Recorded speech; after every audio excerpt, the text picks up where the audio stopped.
It's my pleasure to welcome Salman Khan, the man who runs the Khan Academy, with over 2,000 lessons for elementary all the way to high school students. He has 1 million unique students that come to his website. Salman, before starting this, was a senior analyst with a hedge fund.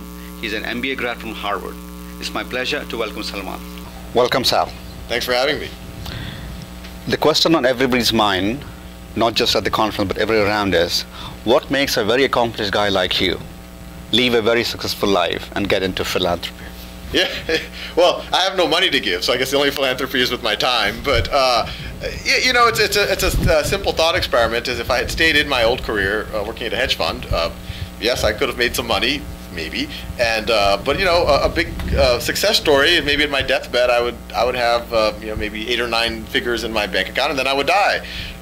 And in the Khan Academy, if we're successful, and hopefully we will be, hopefully at my deathbed, which hopefully is not for many decades, I can think that, wow, these videos have been teaching millions or tens of millions or hundreds of millions or billions of kids, and they'll continue to do so. So I think everyone kind of wants to leave their own little mark on the world, and it's kind of, I consider myself very lucky to have this opportunity.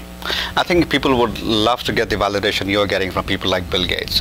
But the others who are interested in doing similar things, the question is not everybody will get that kind of traction. So what is your advice for the other people who want to do similar things like yours? Yeah, you know, when I started, it wasn't obvious to me that I would get that type of traction either. It's not a good strategy to start a business hoping that Bill Gates would notice.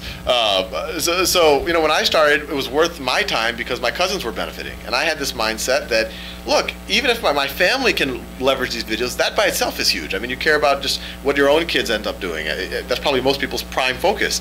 So I said, hey, I'm going to make these videos, even if no one else watches them, they'll be there for my cousins, for my nieces, nephews, for my future kids.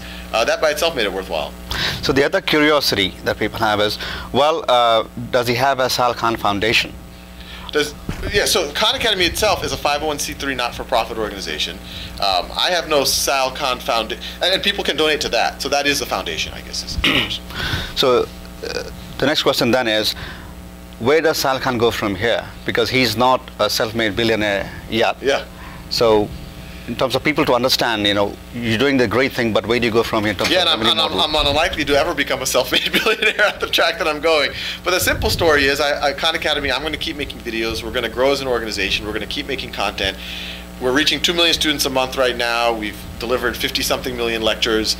We hope that becomes in the billions, and I hope, it's my dream, that it becomes a real institution, that people start thinking of Khan Academy. They still know what it is in 100 years, and people just assume that a world-class education is just, it's like drinking water, clean water. It's like, how can someone live without that? We all wish that, you know, you leave a lasting legacy. But personally for you and for your kids, what is it that you want to leave behind with this initiative? Yeah, I mean, at minimum, there's the initiative itself, this library of software and videos that can teach someone, even if they have no school, but it can complement their school aspect. And then I hope it leaves a legacy of other people who are interested in innovating and creating, saying, well, you know, nothing wrong with for-profit, but there are other models that also could be equally compelling and equally satisfying, or maybe even more satisfying. It's a pleasure. Thank you so much. Great. Thank you.